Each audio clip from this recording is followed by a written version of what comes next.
अब बारी है सेहत के आखिरी सेगमेंट की, खुराक। आपने वो वाली रील देखी है, ए चैट जीपीटी ये बताओ वो बताओ। भैया चैट जीपीटी ना हो तो लोगों का गुजारा नहीं है आजकल। कुछ लोग तो अपनी जिंदगी के फैसले भी चैट जीपीटी से पूछ कर लेने लगे हैं।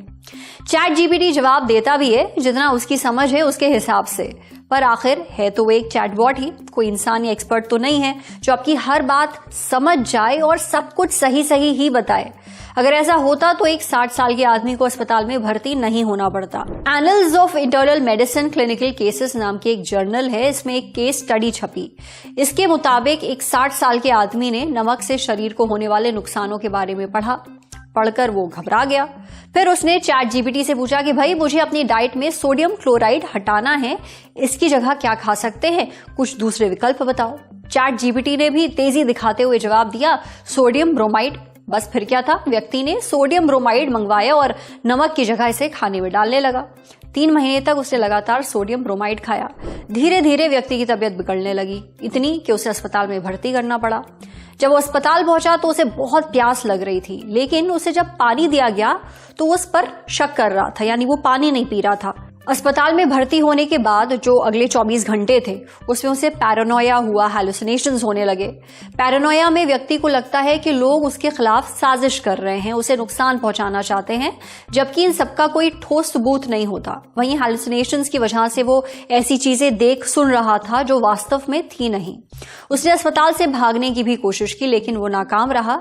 जब कुछ और टेस्ट हुए तो पता चला कि इस व्यक्ति को ब्रोमाइड टॉक्सिसिटी हुई थी। करीब 3 हफ्ते तक चले इलाज के बाद वो पूरी तरह ठीक हो गया, लेकिन हमारे लिए छोड़ गया एक सीख और एक सवाल।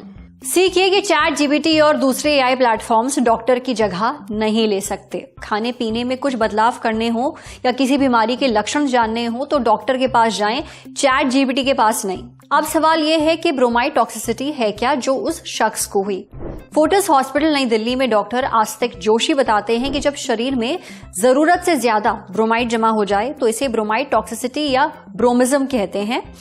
ब्रोमाइड एक तरह का केमिकल कंपाउंड है। शरीर में इसका जमा होना बहुत ही रेयर लेकिन बहुत गंभीर है। ब्रोमाइड समुद्र के पानी, सी फूड और कुछ दवाओं में पाया जाता है। कुछ इंडस्ट्रीज में भी इसका इस्तेमाल होता है। अगर व्यक्ति की दवा या खाने की किसी चीज में ब्रोमाइड है और वो बहुत लंबे वक्त से इन्हें खा रहा है तो उसे ब्रोमाइड टॉक्सिसिटी हो सकती है।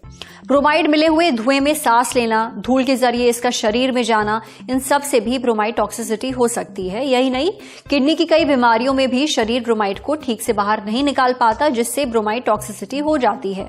इसके लक्षण धीरे धीरे दिखना शुरू होते हैं। पहले तो थकान, सुस्ती, सिरदर्द होता है, भूख कम लगने लगती है, स्किन पर दाने निकलने लगते हैं, व्यक्ति को भ्रम होने लगता है, हैलुसिनेशंस होने लगते हैं, याददाश्त कमजोर हो जाती है, चिड़चिड़ापन होता है, बोलने में दिक्कत होती है, लड़खड़ाना, ये सब होता है। गंभीर मामलों में व्यक्ति को दौरे पड़ सकते हैं, उसे सांस लेने में परेशानी भी हो सकती है। आमतौर पर जब व्यक्ति ऐसे लक्षणों के साथ डॉक्टर के पास जाता है और डॉक्टर को ब्रोमाइड टॉक्सिसिटी का शक होता है तो वो ब्लड टेस्ट करते हैं ताकि खून में ब्रोमाइड का लेवल पता चल सके। कई बार किडनी फंक्शन टेस्ट भी किया जाता है ताकि ये पता चल सके कि किडनी ठीक से काम कर रही है या नहीं। अगर व्यक्ति के शरीर में ब्रोमाइड टॉक्सिसिटी निकलती है तो उसका इलाज किया जाता है। वो दवाएं और खाने की चीजें बंद की जाती हैं जिनमें ब्रोमाइड होता है। उसे ब्रोमाइड वाले केमिकल से दूर रखा जाता है। साफ पानी और दूसरे तरल पदार्थ दिए जाते हैं ताकि शरीर हाइड्रेटेड रहे। उसके पोषण का भी ध्यान रखा जाता है। कुछ दवाएं भी दी जाती हैं, इससे व्यक्ति धीरे धीरे ठीक हो जाता है। तो कुल मिलाकर अगर आप भी गूगल या चैट जीपीटी से अपना डाइट चार्ट बनवा रहे हैं तो ऐसा करना बंद कर दीजिए, ये खतरनाक हो सकता है। आज सेहत पर इतना ही। अगर आप एक डॉक्टर हैं, हमसे कुछ शेयर करना चाहते हैं तो जो ईमेल आईडी इस वक्त आपको अपनी स्क्रीन पर दिख रही है उस पर हमें एक मेल भेज दीजिए। शुक्रिया।